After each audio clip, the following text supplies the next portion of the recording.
Disclaimer. दोस्तों, ये कहानी केवल एक काल्पनिक रचना है। ये केवल लेखक के द्वारा रची गई यह एक कहानी है। इसका वास्तविक जीवन से कोई भी संबंध नहीं है। कृपया आप कहानियों को केवल मनोरंजन की दृष्टि से ही सुने, और साथ ही अगर आप इस चैनल नॉवल स्टोरी 2.6 पर पहली बार आए हैं तो चैनल को सब्सक्राइब और वीडियो को भर भर लाइक करना ना भूलें। धन्यवाद। एपिसोड 49। कुणाल के डैडी कब से कुणाल को फ़ोन ट्राई कर रहे थे पर कोई भी उनका कॉल रिसीव नहीं कर रहा था। उन्हें पता था कि उनका बेटा कभी उनका कॉल रिसीव नहीं करेगा, पर वह आज इतने खुश थी कि उन्होंने ज़्यादा ना सोचते हुए कुणाल को कॉल लगा दिया। उन्होंने अभी तक 20 से ज़्यादा मिस कॉल किए थे पर किसी ने भी उनका कॉल रिसीव नहीं किया था। उन्हें क्या पता कि कुणाल का फ़ोन कुणाल के पास है ही नहीं, वह तो इस वक्त चाहत के घर पर उसकी गाड़ी में पड़ा हुआ था। जब वह थक जाते हैं तो तुरंत ही कमरे में वापस आ जाते हैं। वही सारे डॉक्टर मिसेज कपूर को बाहर जाने के लिए कहते हैं क्योंकि उन्हें सृष्टि को चेक करना था। वही सृष्टि जो कुछ देर पहले होश में आई थी वह तुरंत ही फिर से बेहोश हो जाती है। सृष्टि की मॉम जब ये देखती है तो पैनिक करने लगती है और डॉक्टर से कहती है, आप देखिए ना मेरी बेटी को क्या हो गया है, आप कुछ करते क्यों नहीं। वही डॉक्टर जब ये सुनते हैं तो उनसे कहते हैं, मैम आप चिंता मत करिए, वह वीकनेस के कारण अभी बेहोश हो गई है। अभी हमको उन्हें एग्जामिन करना पड़ेगा, इसलिए प्लीज़ आप बाहर जाए। वही कुणाल के मॉम डैड सीधा कमरे से बाहर निकल जाते हैं। वह दोनों ही आज बहुत खुश थी क्योंकि 7 साल बाद उनकी बेटी कोमा से बाहर आई थी। दूसरी कपूर पैलेस में कुणाल अंश को अपने साथ लेकर अपने कमरे की ओर जाने लगता है। इस वक्त उसका चेहरा बिल्कुल एक्सप्रेशनलेस था, पर उसकी आंखें सब कुछ बयां कर रही थी। उसकी काल गहरी आंखों में हल्की नमी थी। वही अंश इस वक्त बहुत रो रहा था। जब उसे सामने मारिया आंटी आती दिखाई देती है तो वह तुरंत ही कुणाल की पकड़ से छूटने के लिए छटपटाने लगता है। वही कुणाल जब ये देखता है तो अपनी आंखें कसकर बंद कर लेता है। उसे पता था सच जानने के बाद अंश ऐसा ही करने वाला है। वह जानता था कि अंश इस वक्त उससे बहुत नाराज है क्योंकि अंश ने उसके दादू की सारी बातें सुनी थी। उसने ये भी सुना था कि उसी के कारण उसकी मॉम अंश को छोड़कर चली गई है, जिसकी वजह से अंश कुणाल से गुस्सा था। वही कुणाल तुरंत की अंश को छोड़ देता है। वही मारिया आंटी जो कि कुणाल के पास ही आ रही थी, अंश उनके पैरों से जाकर लिपट जाता है और अपनी आंखों में आंसू लिए उन्हें देखने लगता है। वही मारिया आंटी एक नज़र कुणाल को देखकर अंश को गोद में उठाकर अपने साथ कुणाल के कमरे में लेकर जाने लगती है। अंश ने इस वक्त अपना चेहरा दूसरी ओर किया हुआ था, जैसे कि वह अपने डैडी को देखना ना चाहता हो। कुणाल जब ये देखता है तो अपने हाथों की मुट्ठी कसकर बंद कर लेता है। उसे इस वक्त बहुत गुस्सा आ रहा था। वह एक नज़र अपने बेटे को देखकर वहां से सीधा पैलेस के बाहर निकल जाता है। उसका मन एक पल भी यहाँ रहने को नहीं कर रहा था। कुणाल पैलेस के बाहर निकलकर सीधा अपनी गाड़ी में बैठ जाता है और 100 की स्पीड से वहां से निकल जाता है। वही सारे बॉडीगार्ड भी उसके पीछे पीछे जाने लगते हैं। खुराना मैंशन। चाहत और दक्ष जब रूम में पहुंचते हैं तो अंदर का नज़ारा देखकर उनकी आंखें बड़ी बड़ी हो जाती है क्योंकि सामने सोफे पर जॉई बैठा हुआ था। चाहत हैरानी से अपने कमरे के अंदर आती है और जॉई को अपनी हेजल ब्राउन आंखों से घूरने लगती है क्योंकि उसने सुबह पूरे मेंशन को छान मारा था पर उसे जॉई कहीं नहीं मिला था। वही जॉई जब चाहत को रूम के अंदर आता देखता है तो तुरंत ही सोफे से खड़ा हो जाता है और अपनी पूंछ हिलाकर चाहत के पास जाने लगता है। वह इस वक्त भूख नहीं रहा था, जैसे कि उसे डर हो कि किसी को उसके बारे में पता न चल जाएगा। वही चाहत दक्ष को अपनी गोद से नीचे उतार देती है और जॉई को देखने लगती है। वह सोचने लगती है कि जॉई ने अभी तक कुछ खाया भी होगा। वो जॉई के पास चली जाती है और उसके बालों को सहलाने लगती है।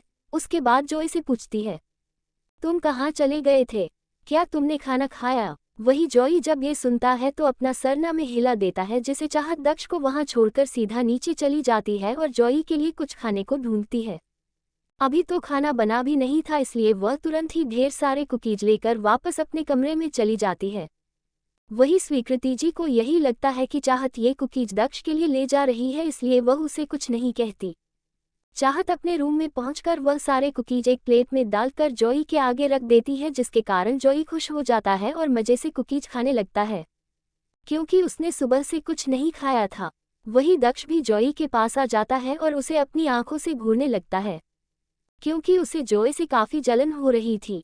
वह तीनों ही इस वक्त कमरे में एक दूसरे को घूर ही रहे थे कि अचानक से उनके कानों में किसी की आवाज़ पड़ती है, जिससे चाहत तुरंत ही जॉय को छुपने का बोल देती है। उसे पता था अगर उसकी मॉम ने जॉय को देख लिया तो उसे छोड़ेंगे नहीं।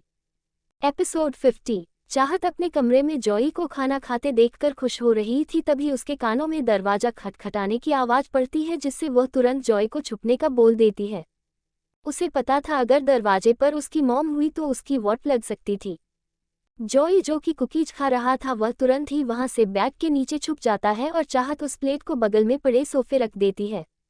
उसने कमरे में आने से पहले दरवाजा लॉक किया था, जिससे वह तुरंत ही दरवाजा खोलकर सामने की ओर देखने लगती है जहां पर इस वक्त रुद्र खड़ा था। वही चाहत जब रुद्र को देखती है तो अपनी आईब्रो रेज करते हुए कहती है, तुम यहाँ क्या कर रहे हो? वही रुद्र अपनी आंखों से ही दक्ष की तरफ इशारा कर देता है कि वह यहाँ पर दक्ष को लेने आया था।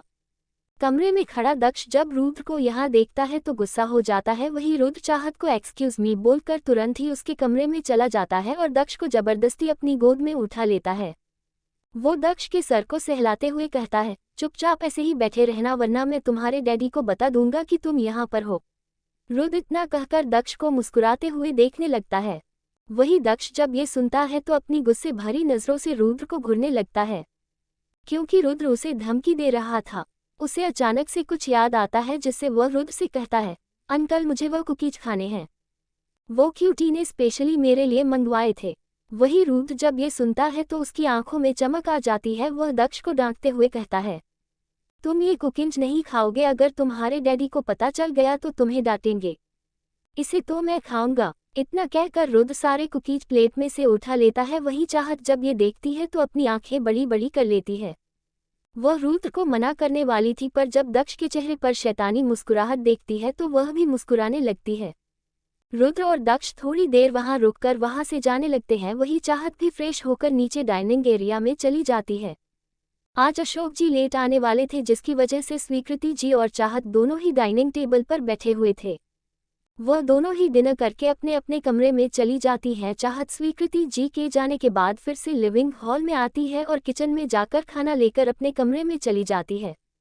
जॉय को खाना खिलाने के बाद दोनों ही कमरे से बाहर आ जाते हैं। इस वक्त काफ़ी रात हो गई थी, जिसकी वजह से आसमान में तारे टिमटिम रहे थे और पूरा चांद इस वक्त अपनी चांदनी बिखेर रहा था। चाहत तुरंत ही अपने कमरे के सामने लगे बड़े से झूले पर बैठ जाती है। वही जॉय भी उसके साथ बैठकर चाहत को देखने लगता है। दूसरी तरफ Cooper corporation. Kunal Kapoor palace से निकलकर सीधा अपने ऑफिस आ गया था। उसका दिल तो यही कर रहा था कि वो यहाँ से कहीं दूर चला जाए, पर वह जाता तो कहाँ जाता। उसे आज अपने दिल में एक अलग सा दर्द महसूस हो रहा था, क्योंकि उसका खुद का बेटा उससे नाराज था। कुणाल को 4 साल पहले की सारी बातें एक एक करके याद आने लगती है, जिसकी वजह से उसका सर फटने को हो रहा था। वह अपने आप को अकेला महसूस कर रहा था। वह तुरंत ही अपने केबिन में आकर दरवाजा जोर से बंद कर देता है, जिससे बाहर खड़े बॉडीगार्ड डर के मारे कांपने लगते हैं। अपने कैबिन में आकर अपने दोनों हाथों से अपना सर पकड़ लेता है। उसे अपने सर में बहुत दर्द हो रहा था। इस वक्त उसकी आंखें खून की तरह लाल थी। कुणाल वहां से सीधा अपने प्राइवेट रूम में चला जाता है। प्राइवेट रूम में जाकर वह अपनी शर्ट को निकाल देता है। उसे इस वक्त बहुत घुटन हो रही थी। कुणाल उस शर्ट को नीचे फर्श पर फेंककर सीधा दीवार पर लगी पेंटिंग के सामने जाकर खड़ा हो जाता है। वह अपनी आंखों से उस पेंटिंग को घूरने लगता है, जिसकी वजह से पूरी दीवार वहां से खिसकने लगती है और वहां पर एक अंधेरा कमरा दिखाई देने लगता है। कुणाल तुरंत उस कमरे के अंदर चला जाता है। जब वह लाइट ऑन करता है तो पूरे कमरे में रेड लाइट ऑन हो जाती है। उस कमरे में हर तरफ किसी की बड़ी बड़ी तस्वीरें लगी हुई थी। कुणाल उन तस्वीरों को देखते हुए वहां पर बने बड़े बड़े कैबिनेट में से एक वाइन की बोतल निकालने लगता है और उसका ढक्कन खोलकर उसे एक ही सांस में पीने लगता है। उसने एक ही घूंट में पूरी वाइन की बोतल खत्म कर दी थी, पर उस पर वाइन का कोई असर नहीं हुआ था। वह अपनी काली गहरी आंखों से सामने लगी सारी तस्वीरें को देखने लगता है। वह उन तस्वीरों को देखते देखते जोर जोर से हंसने लगता है। उसे देखकर ऐसा लगता था मानो वह पागल हो गया हो। वह हंसते हंसते फिर से एक वाइन की बोतल उठाकर टेबल पर रख देता है और फिर साइड में पड़े सोफे पर बैठ जाता है। वह अपने दोनों पैर उस टेबल पर रखकर सभी फोटो को घूर घूर कर देख रहा था। वह भले ही हंस रहा हो, पर उसकी आंखों में आंसू थे, जिससे समझ नहीं आ रहा था कि वह हंस रहा है या रो रहा है। उसने इन 4 सालों में शराब को हाथ भी नहीं लगाया था, पर आज वह अपने गम को भुलाने के लिए शराब का सहारा ले रहा था। इस वक्त उसके बाल फोरहेड पर बिखरे हुए थे। कमरे में आग चालू होने के बावजूद उसे बहुत पसीना आ रहा था।